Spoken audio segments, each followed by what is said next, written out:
In this video, we're going to be talking about the RC-10R and its rhythm section based on the comments that I had from the previous video and some of the things you can do with it. Hi, my name's JP. Welcome to John Paul Music UK. If you've never been here before and you want to learn all about looping, live streaming, and music tech reviews for the modern musician, then have a look through the channel, click the thumbs up on this video, and maybe subscribe to the channel as well.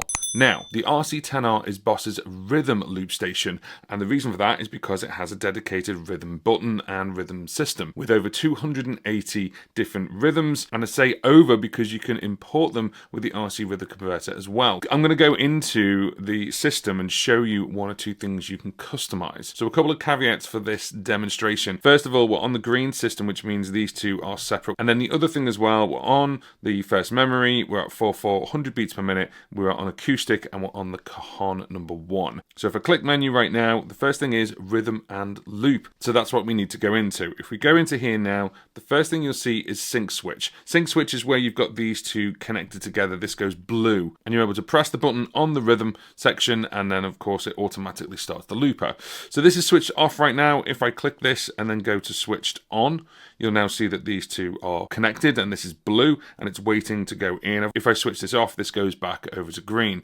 I'd highly recommend, if you're new to the RC-10R, turn this on because it's going to help your timing so much. The next one is what kit we're using. So we're using the cajon kit, and then what level the rhythm is. Now we've got an output here, we've got this level output, but it's pumping out at 100. If we click on this, we can actually go from 100 all the way down to 0, but you can change the rhythm level output. And then you've got this dial. If I move this dial, it does not change what this does. So this is the output level, but this is the rhythm level. So you could have an output level of say 50, and then you could obviously adjust this accordingly how you see fit. The next one is the rhythm reverb level. So that's hard to say. The rhythm section has its own reverb, which is independent of the looper. So therefore you can set it set at 50 by default, and you can adjust that accordingly. One of the comments from the other video, which if you haven't seen, I'll put a card up now, was I returned the RC-10R because I didn't like the intros. You can actually turn the intros off. Right now you can see it saying intro and then pattern 1. So if I just press it right now, it'll play an intro, and then it goes into pattern 1, and it's doing that right now. If I double tap to stop it, it'll do an ending. As you can see there, I've got the buttons out of shot, but you get the idea. But it's going into an intro and then pattern straight away. If I actually go to here and turn this off, you can see it just goes straight to pattern 1. So you can turn the intros off, and this is also per memory. So on one memory you may say I don't want the intro, on another memory you say I do want the intro, and the intro is going to change depending on what kit and what rhythm you've picked, but you can turn the intro off. I'm going to turn it back on, and as you can see there, it goes back to intro and then pattern 1. You can see how far along the intro is. The next option is the rhythm play mode. So it actually goes from pattern 1 first to then pattern 2. That makes sense. But you can change it round. So we can actually go from the intro straight into pattern 2. You may find when you're playing around with the patterns that actually you prefer pattern 2 as the verse and you want pattern 1 as the chorus. So you can do this, and again, that is per memory. So now as I press play, I've still got my intro on. It's going to give me that intro. You can see pattern 2 is flashing, and now we're into pattern 2. If I hold this down, it's going to then go over to pattern 1. And again, I can double tap to stop at any one point. Just remember, this is per memory. The next one along is the stop mode. So this will actually stop at the end of the measure. That's what it's done.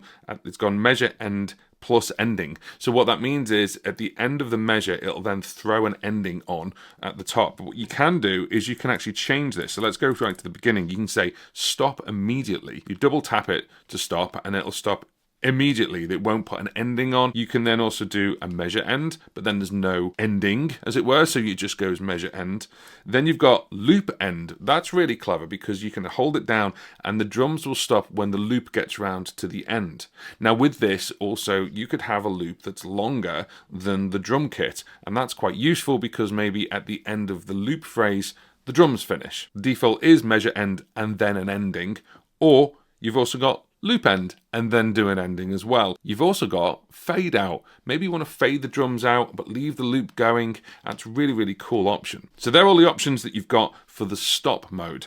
By default, your measure end and ending. Now, if you do choose to fade out, the next one actually is the fade out time, and you've got a 50% there, and you can actually, it is done as a percentage, so you can go to 100%. And what that means is it's going to fade out across the timing of that measure. So you just have to play around with that a little bit if you are using the fade out. Again, you can do all this by memory if you want to. So one song's got a fade out, the other one's got loop and ending. You can do all of these and change them how you see fit. If you have found the content of this video useful, give it a thumbs up. That really helps me and it helps the channel grow. And if you want to support the channel and get access to videos a little bit earlier, then maybe consider looking at my membership. I've got a couple of different tiers. Think of it like Patreon, but just on YouTube, starting at just £2.99, helping me and helping out the channel, and things like getting access to videos early and also special thanks. Thank you very much for those who have already joined the YouTube membership. By doing so, you're directly helping and supporting me with this YouTube journey.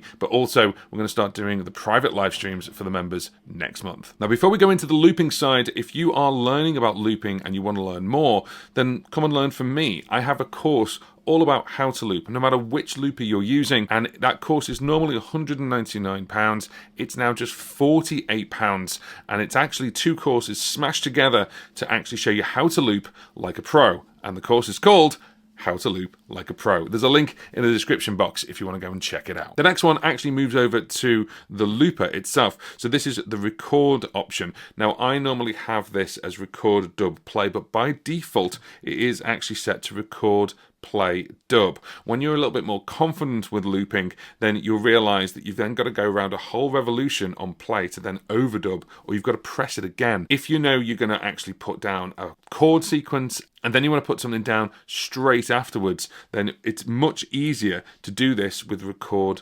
dub, play, so you go into overdubbing straight away. If you get this right, this can reduce the amount of revolutions of the looper that it goes round whilst you're recording, but also it reduces the amount of time whilst you're recording so the audience don't get bored. There's only 2 options here, but the default is record, play, dub. The next option is what I really talked about in the other video, which is loop track mode. So right now it's in parallel. You can see both track 1 and track 2 are lit.